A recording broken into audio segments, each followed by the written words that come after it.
Onlar xristianlığı qorumaq və yüksəltmək üçün qurulmuş qədim təşkilatlardan biri idi. Lakin bir neçə əsr sonra nə baş verdiyini heç kim dəqiq bilmir.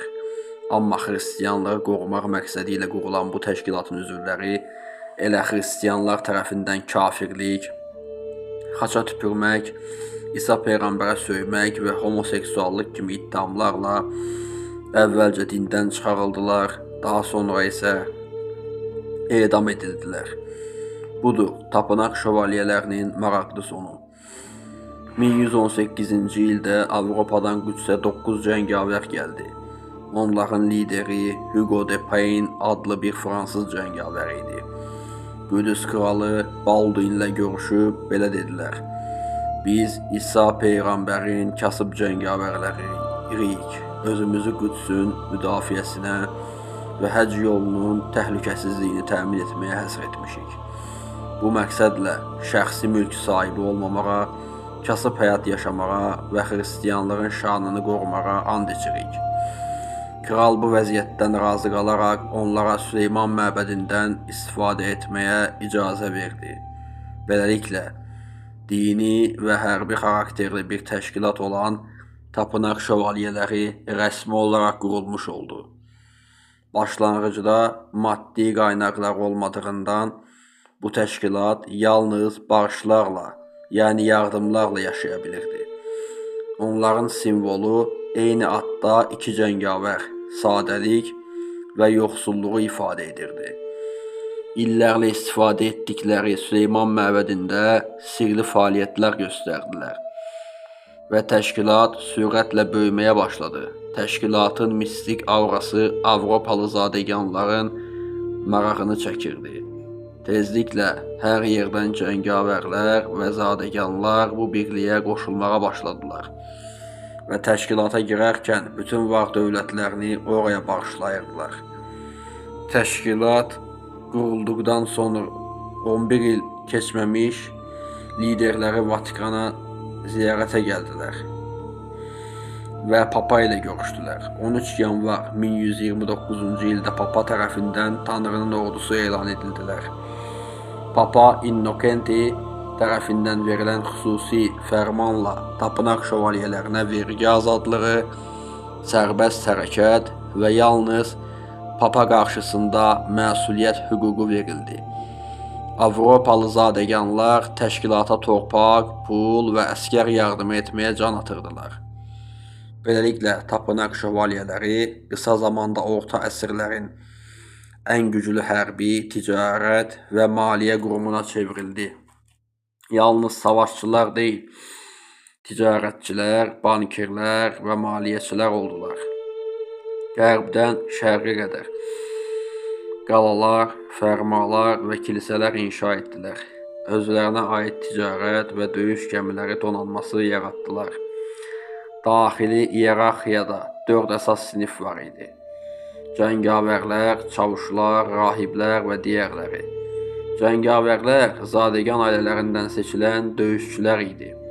Çavuşlar isə zadəgan olmayan, amma döyüş qabiliyyəti yüksək olanlar idi. Rahiblər dini işlərlə məşğul olurdu. Ən çox sayı təşkil edən sinif isə müxtəlif logistik və dəstək rollarında çalışan sıravi üzvlər idi. Təşkilata daxil olmaq üçün müəyyən şərtlər vardı. Xəstə və ya şikəst olmamaq, subay olmaq, borclu olmamaq, başqa bir təşkilatla əlaqəsinin olmaması, hər vəziyyətdə itaət göstərmək və təşkilatın qulu olmağı qəbul etmək. Həmçinin kasıblıq andı içmək, yəni bütün mal mülkünü təşkilata vermək şərti var idi. Ən çox üzv fransızlardan ibarət olsa da, İngilis, Norman, Portugal, Alman və İspan üzvlər də vardı. Amma təşkilatın başında həmişə bir fransız olurdu. Bu, böyük üstad 13 nəfərlik həyat tərəfindən seçilir və ömür boyu vəzifədə qalırdı. Onun sözləri mübahisə edilməz idi. Tapınaq şövalyələri xaçlıların ən cəsarətli və güclü əsgərləri idi. Onların ağır zirehləri və xüsusi döyüş qaydaları vardı. Məsələn, düşmən onların sayından 3 dəfə çox olmadığı halda geri çəkilmək qadağan idi. Həmçinin döyüşə ilk girib Meydanı son tərk edən onlar olmalıydı. Zamanla o qədər güclü və zəngin oldular ki, krallar belə onlardan borc almaq üçün qapılarını döyürdülər. Bu onlara siyasi güc qazandırdı. Amma bu güc Fransa kralı Filippi narahat etməyə başladı. Qudüsün 1187-ci ildə itirilməsi sonrası isə 1291-ci ildə Akka'dan da çıxmaları ilə onlar torpaqsız qaldılar və Fransaya çəkildilər. Artıq əsas məqsəd bitmişdi, amma onlar vergi vermir, zənginliklərini qoruyur və heç kimə hesabat vermirdilər. Nəhayət, Filip Papa və xalqın dəstəyini və arxasına alaraq 13 oktyabr 1307-ci ildə tapınaq şövalyələrini xaça tüpürmək, İsa Peyğəmbərə təhqir, kafirlik, homoseksuallıq və sapqınlıq kimi ittihamlarla həbs etdirdi. Bütün mülkləri müsadirə olundu, həbs olunmuşlar isə inkvizasiya məhkəmələrində mühakimə olunaraq dindən çıxarıldılar və işgəncələrlə öldürüldülər. 23-cü və son böyük üstad olan Jack de Molay isə 1318-ci ildə dirəyə bağlanaraq diri-diri yandırıldı. Lakin bəzi rəvayətlərə görə bu böyük cadu ovundan xilas olan bəziləri gizli şəkildə fəaliyyətlərini davam etdirdilər. Hətta iddialara görə Fransa kralı ailəsindən intiqam almaq üçün